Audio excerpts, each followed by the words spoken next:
क्या महाराष्ट्र में होने वाला है कोई बड़ा खेल? क्या महायुति में अकेले पड़ रहे हैं एकनाथ शिंदे? क्या बीजेपी भी बना रही है कोई नया प्लान? दरअसल आपको बता दें, महाराष्ट्र की राजनीति में सब कुछ ठीक नहीं चल रहा है। सियासी गलियारों में हलचल है कि डिप्टी सीएम एकनाथ शिंदे नाराज चल रहे हैं। नाराजगी भी ऐसी है कि वे कई उन बैठकों से नाराज रहे हैं जिनकी अगुवाई खुद राज्य के मुख्यमंत्री देवेंद्र फडणवीस ने की है। उसके ऊपर शिंदे की सरकार के दौरान जो फैसले हुए थे उनकी जांच पड़ताल भी शुरू कर दी गई है। ऐसे में असहजता दोनों तरफ से है, थोड़ी नाराजगी भी दिखाई दे रही है। क्या माना जाए कि महाराष्ट्र की राजनीति में कुछ बड़ा होने वाला है?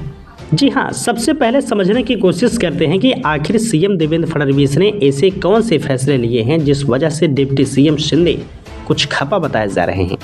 हाल ही के एक फैसले की बात करें तो एमएसपी को लेकर शिंदे सरकार की इस योजना की अब जांच होगी, उसमें अनियमितताएं पाई गई हैं।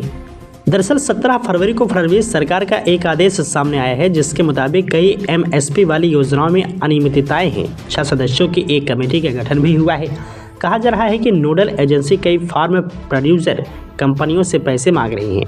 असल में पिछली सरकार ने प्रधानमंत्री अन्नदाता आय संरक्षण अभियान शुरू किया था। यह योजना केंद्र की थी, लेकिन इसे महाराष्ट्र में लागू करने का काम शिंदे सरकार ने किया। अब किस तरह से वो योजना लागू हुई, इसकी जांच की जाएगी। इसी के साथ आपको बताते चले कि पिछली सरकार में जो फैसले शिंदे सरकार ने लिए थे उन पर भी अब फडणवीस सरकार कैंची चला रही है। इसी वजह से नाराज होकर डिप्टी सीएम शिंदे को भी कहना पड़ा कि उन्हें हल्के में लेने की ज़रूरत नहीं है, वो कोई सामान्य नेता नहीं है।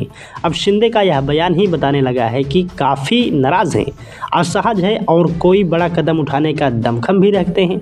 दूसरी तरफ बीजेपी जानती है कि अब उसे शिंदे के सामने झुकने की कोई ज़रूरत ही नहीं है।